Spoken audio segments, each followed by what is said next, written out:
ፑቲን አራስ ነብር ሆኗል። ዘለንስኪ አዘናግተው ጉድ ሰሯቸው። ፑቲን ጉድ ተሰርቷል። አራስ ነብር ሆኗል። እሳት ጎርሰው እሳት ለብሰው አደገኛ ኒውክሌር ወደ ኪየቭ እንዲተኮስ አዘዋል። ዩክሬን አዘናግታ ሞስኮ ላይ የፈጸመችው ከባድ የአየር ጥቃት የክሬምሊን ቤተመንግስትን አበሳይቷል። ከኢስታንቡሉ ድርድር ቀደም ብሎ ኪየቭ የፈጸመችው ጥቃት ፑቲን የሚተማመኑባቸው 40 የጦር ጀቶች ዶጋመድ ሆኗል። የሩሲያ ተደራዳሪዎች ኢስታንቡል በተገኙበት ዕለት የተፈጸመው ጥቃት ሞስኮን አበሳይቷል። ይህንን ተከትሎ ቭላድሚር ፑቲን ሁለት ቀጭን ትዕዛዝ ሰጥተዋል። ኢስታንቡል ያሉት ተደራዳሪዎች በአስቸኳይ ወደ አገራቸው እንዲመለሱ ያዘዙ ሲሆን ከዚህ በተጨማሪም እስካሁን በዓለም ላይ ጥቅም ላይ ያልዋለው አስፈሪው ኒውክሌር እንዲተኮስ ትዕዛዝ መስጠታቸው ታውቋል። የኒውክሌር ጥቃቱ በሶስት የዩክሬን አቅጣጫ ሊፈጸም እንደሚችልም ከሞስኮ የወጣው ወታደራዊ መረጃ አመላክቷል። ተወደዳችሁ የቻናላችን ቤተሰቦች ዩክሬን በሩሲያ የፈጸመችውን ዘግናኝ የድሮን ጥቃት ተከትሎ ፑቲን አራስ ነብር ሆኗል። ዘለንስኪ የተኛውን በሬ ቀስቅሰውታል። የነብርን ጭራ ከያዙ አይልቀቁ የሚለውን አባባል ልብ ያላሉት ዘለንስኪ የነብሩን ጭራ ለቀውታል። ይህንን ተከትሎ በቀጣይ ቀናትና ሰዓታት ከባድ የሚባል የኒውክሌር ጥቃት ዩክሬን ላይ እንደሚፈጸም እየተሰማ ነው። ጉዳዩን የተመለከተ ዝርዝር ያለ ጥንቅር ይዘናል። ቪዲዮውን ላይክ፣ ቻናሉን ሰብስክራይብ በማድረግ እስከ ፍጻሜው ድረስ አብራችሁን ቆዩም። ዶናልድ ትራምፕ ወደ ስልጣን ከመጣው የዩክሬን ጦርነት በአንድ ደቂቃ አስቆመዋለሁ ብለው ቃል ገብተው ነበርም። ስልጣን ከተቆጣጠሩ በኋላ አንዴ ዘለንስኪን ሌላ ጊዜ ደግሞ ፑቲንን በመዝለፍና በመቆጣት ጦርነቱን ለማስቆም ቢሞክሩም አልተሳካላቸውም። ነገሩ ከአቅማቸው በላይ ሆኗል። እንደ ዘበት 4 ዓመትን ሊያስቆጥር የተቃረበው የዩክሬን ጦርነት ሊቆም ነው ሲባል ሲባባስ ያዝ ለቀቅ እያለ ቀጥሏል። ዶናልድ ትራምፕ ወደ ነጩ ቤተ መንግስት ከገቡ በኋላ ጦርነቱን በድርድር ለማስቆም የተለያዩ ጥረቶች ቢያደርጉም አልተሳካም። ከቀናት በፊት የሁለቱ ሀገራት ልዑካን በቱርክ ተገናኝተው ለመወያየት ቀጠሮ ይዘው ነበርም። ከቀጠሮ ሰዓት ቀደም ብሎ ዘለንስኪ አዘናግተው ከባድ የድሮን ጥቃት በሞስኮ ፈጽመዋል። ዩክሬን የሸረሪት ድር ዘመቻ ስትል በሰየመችው ዘመቻ ሞስኮን አድምታታለችም። ኦፕሬሽን ስፓይደርስ ዌብ ወይንም የሸረሪት ድር ዘመቻ የሩሲያን ግዛት በጥልቀት በመዝለቅ በዩክሬን የተፈጸመ የተቀናጀ የድሮን ጥቃት ነው። በጥቃቱ በ5 የጦር አውሮፕላን ማረፊያዎች ላይ የነበሩ እጅግ ዘመናዊ የሩሲያ ቦምብ ጣይና የክትትል አውሮፕላኖች ወድመዋል። ዘመቻው በፕሬዝዳንት ቮሎዲሚር ዘለንስኪ ክትትል የተደረገበት እንደነበር የዩክሬን የደህንነት አገልግሎት ገልጿል። ፕሬዝዳንት ዘለንስኪ የተልዕኮ ከዕቅድ አንስቶ እስከ ውጤታማ አፈጻጸም ድረስ 1 ዓመት ከ6 ወር ከ9 ቀናት የፈጀ ነው ሲሉ በኤክስ የማህበራዊ ትስስር ገጻቸው ላይ አስፍረዋል። ዩክሬን ጥቃቱን ለማቀነባበር በከባድ መኪናዎች ላይ በተገጠሙ የእንጨት ሳጥኖች ወይንም ካቢኖች ውስጥ የተደበቁ ትናንሽ ድሮኖችን ተጠቅማለችም። ዩክሬን 400 ድሮኖችን አስርጋ በማስገባት ሩሲያን አለኝ ከምትላቸው ቦምብ ጣይ አውሮፕላኖች 40 ያህሉን አውድማለችም። በ3 ዓመቱ ጦርነት እንዲህ አይነት ግዙፍ ጥቃት ደርሶ አያውቅም። ጥፋቱ እንዳለ ሆኖ ዩክሬን ያጠቃችበት መንገድ በታሪክ ስንሰማቸው ከኖርናቸው የእስራኤሉ ሞሳድ ውስብስብ ተንኮሎች በላይ የሚገርም ነበርም። በአጭሩ ጥቃቱ ከዩክሬን እጅግ የራቀ የሩሲያ ግዛት ውስጥ ነው የተፈጸመው። የዩክሬን የደህንነት ተቋም ለቢቢሲ ኒውስኔይ እንደተናገረው በሩሲያ ላይ የተፈጸመው ጥቃት ወደ አየር ኃይል የጦር ሰፈር አቅራቢያ በስውር በተጠጉ ከርቀት ቁጥጥር በሚደረግባቸውና በትክክለኛው ሰዓት ኢላማቸውን እንዲመቱ በተደረጉ ድሮኖች መሆኑን ተናግሯል። እሁድ ረፋዱ ላይ በበርካታ ማህበራዊ ሚዲያዎች ላይ በተጋሩ ተንቀሳቃሽ ምስሎች ዘለንስኪ የደህንነት ተቋማቸው ኃላፊን ቫሲል ማይሉክን አሞግሰው ድንቅ የሆነ ውጤት ነው ሲሉ የተካሄደውን ጥቃት አድንቀዋል።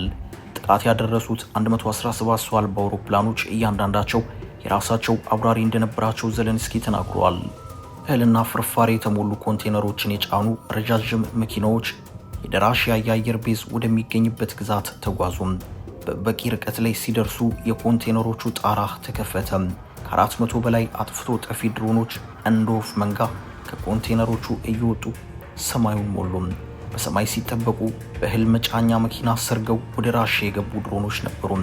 የራሻ የተራቀቁ አየር መከላከያዎች በዚያ ቅርብ ርቀት ምንም ማድረግ አልቻሉም። ሩሲያ የምትመካባቸው 41 ቦምብ ጣይ አውሮፕላኖች እሳት ዘነበባቸው። $2 ቢሊዮን በቅጽበት እሳት በላው። ዩክሬን ሩሲያን አደባየቻትም። ዓለም ምላሹን በጥፍሩ ቆሞ እየጠበቀው ይገኛል። ኮሜዲያኑ ዘለንስኪ ፑቲንን አስለቅሷል። አሁን ጥያቄው ሩሲያ ምን አይነት ያጸፋ ጥቃት ትፈጽማለች የሚለው ነው። ፑቲን ተዘናግተው በተፈጸመባቸው ጥቃት በሽቀዋል። ወደ ሚዲያ ብቅ ብለው ቁጣቸውን የገለጹትም ወዲያው ነበር። ለወታደራዊ ክፍላቸው ቀጭን ትዕዛዝ የሰጡ ሲሆን ኒውክሌር ወደ ኪየቭ እንዲተኮስ ማዘዛቸውም ታውቋል። ይህንን ተከትሎ የፑቲን የበቀል ጥቃት እጅግ አደገኛ ሊሆን እንደሚችል ካሁኑ ተሰግቷል። ምናልባትም ባለፉት ዓመታት ኪየቭ ላይ ከፈጸመችው ጥቃቶች ሁሉ እጅግ ዘግናኙን ጥቃት ልትፈጽም ትችላለች ተብሏል። ፑቲን ለወታደራዊው ክፍላቸው የሰጡትን ትዕዛዝ የሚፈጽሙ ከሆነ እንኳን ኪየቭ ድፍን አውሮፓ ራሱ ሊተርፍ መቻሉ አጠራጣሪ ነው ተብሏል።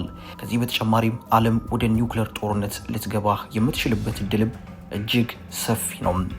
ከ3 ዓመታት በላይ ያስቆጠረው የሩሲያና የዩክሬን ጦርነት በዓለም ኢኮኖሚ በተለይም በምግብ አቅርቦት ላይ ካደረሰው አሉታዊ ተጽዕኖ ጎን ለጎን ሀያላን ሀገሮች የጦር መሳሪያ ሽቅድድም ውስጥ እንዲገቡም ምክንያት ሆኗል። በቀዝቃዛው ጦርነት ወቅት ጎልቶ ይታይ የነበረው የጦር መሳሪያ ሽቅድድም በስምምነቶች ተገድቦና ረገብ ብሎ ዓመታትን ቢያስቆጥርም ዛሬ ይህ ተቀይሯል።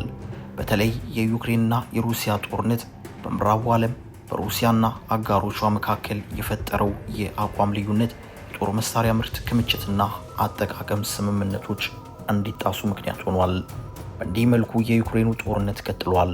ከቀጣዩ የራሽያ የበቀል ጥቃት በኋላ ደግሞ ጦርነቱ ይባባሳል በሚል ተፈርቷል። ዩክሬንን ለዚህ ሁሉ የዳረጋት ግን የኮሜዲያኑ ፕሬዝዳንት ኔቶን የመቀላቀል አደገኛ እርምጃ ነበረም። ሶቪየት ህብረት ከመፍረሱ ቀደም ብሎ ዩክሬን በ1991 ዓ.ም ራሷን የቻለች ነጻ ሀገር መሆኗን አወጀችም። ይህንን ውሳኔ ተከትሎ በሩሲያና ዩክሬን መካከል አለመግባባቶች ቢፈጠሩም ጠንከር ያለ አለመግባባት ጎልቶ መታየት የጀመረው የአውሮፓውያን አቆጣጠር በ2014 ገደማ ነው። በወቅቱ በዩክሬን የተነሳው የብርቱካናማ አብዮት ዋናው የሀገሪቱ አለመግባባት መንስኤ እንደሆነም በስፋት ይጠቀሳል።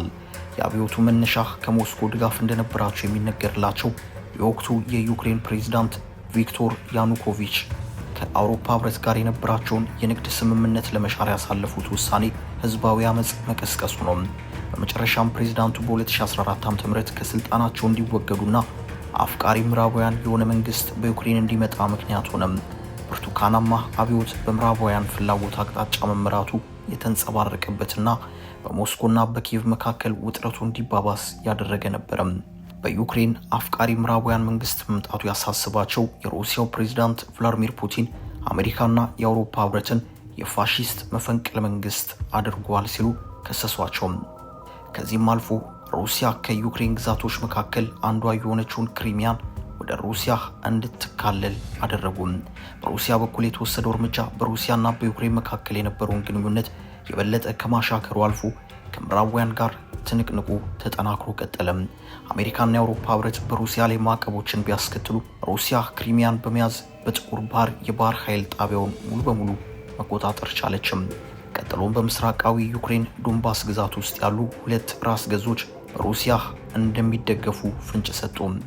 እነዚህ በሩሲያ የሚደገፉትና በምስራቃዊ ዩክሬን የሚገኙት የዶንባስ ህዝቦች ሪፐብሊክ ወይንም ዲፒአር እና የሉጋንስክ ህዝቦች ሪፐብሊክ ኤልፒአር አካባቢውን ለመቆጣጠር ከመንግስት ጦር ጋር ግጭት ውስጥ ገቡ። በእንቅርት ላይ ጆሮ ደግፍ እንዲሉ እነዚህ ክስተቶች በሩሲያና ዩክሬን መካከል ጦርነት እንዲነግስ የመጀመሪያ ምልክት ሆኑ።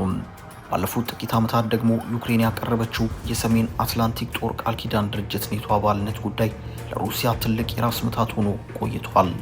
ሩሲያ የዩክሬን የኔቶ አባል መሆን ለጥቃት ያጋልጠኛል ስትል ስጋቷን ከፍ አድርጋ ገለጸችም። መጨረሻም ሩሲያ ህግ ማስከበር ባለችው ዘመቻ የካቲት 24 ቀን 2022 ዓ.ም ወደ ዩክሬን ድንበር ዘልቃ ጥቃት ፈጸመችም። በሁለቱ ሀገሮች መካከል የተፈጠረው መቃቃር ድንበር ተሻግሮ አሜሪካና የተቀሩት ምዕራባውያን ሀገራት ከዩክሬን ጎን ተሰልፈው ሩሲያን እንዲያወግዙ አድርጓቸዋል። የተባበሩት መንግስታትን ጨምሮ ምዕራባውያን ስፍር ቁጥር የሌላቸው ማዕቀቦችን ሩሲያ ላይ በመጣል ላይ ናቸው። የጦርነቱ የተጽዕኖ በትር ግን ከማዕቀብ ጣዮቹ ሀያላን እስከ ድሃዎቹ የአፍሪካ ሀገራት ማረፉ አልቀረም። በዓለም ገበያ ከሚሸጠው ስንዴ 30% ድርሻ ያላቸው ዩክሬንና ሩሲያ ናቸው። ሁለቱ ሀገራት በበቆሎና የሱፍ አበባ ዘይት ግብይት ሚናቸው የላቀ በመሆኑ አሁን ለሚታየው የዋጋ ግሽበት ድርሻቸው ትልቅ እንደሆነ አይካድም። ስንዴና መሰል የእህል አይነቶች ዋጋ ማሻቀብ የምግብ ዋጋ መረጋጋትን እያወከ ይገኛል። ዳፋው ለዓለም አቀፍ ተቋማትም ተርፏል። የዓለም የምግብ ፕሮግራም ዋና ዳይሬክተር ዴቪድ ቤስሌይ ጦርነቱ የሁለቱ ሀገራት ቀውስ ብቻ አይደለም። ቀውሱ በምግብ ሸቀጦች የአቅርቦት ሰንሰለትና ዋጋ ላይ ተጽዕኖ ያሳድራል ብሏል። ከጦርነቱ በፊት የዓለም የምግብ ፕሮግራም ከሚያስፈልገው ስንዴ 50 በመቶውን ከዩክሬን ይሸምት እንደነበረም አንስተዋል። በተከሰተው ቀውስ የታየው የዋጋ ጭማሪ ድርጅቱን በወር ከ60 እስከ 75 ሚሊዮን ዶላር ተጨማሪ ወጪ እንደሚያስወጣ አስታውቋል። በጦርነቱ ምክንያት በዓለም ላይ የተከሰተው የምግብና ነዳጅ ዋጋ መጨመር በአንዳንድ ሀገራት ላይ አለመረጋጋት እንዳያስከትል ስጋት እየጫረ ሲሆን በተለይም ከሳራ በታች ያሉ የአፍሪካ ሀገራት፣ ደቡብ አሜሪካ፣ መካከለኛው ኤሲያና መካከለኛው ምስራቅ የዚህ ስጋት ሰለባ ናቸው። በአጠቃላይ ሀገራቱ የገቡበት ጦርነት የዓለምን ኢኮኖሚና ጂኦፖለቲካ በእጅጉ የፈተነው ሲሆን የነዳጅ አቅርቦት ሰንሰለት አቅጣጫና የሸቀጦች አቅርቦት ትስስር እንዲለወጥም ምክንያት ሆኗል። ይህም ዓለም አቀፍ የጂኦፖለቲካ ትኩሳትን በመፍጠር ኢኮኖሚውን ወደ መሽመድመድ እንዳያደርሰው ተሰግቷል። አበቃን። ሰላም ለዓለማችን ይሁን። ሰናይ ጊዜን ተመኘን።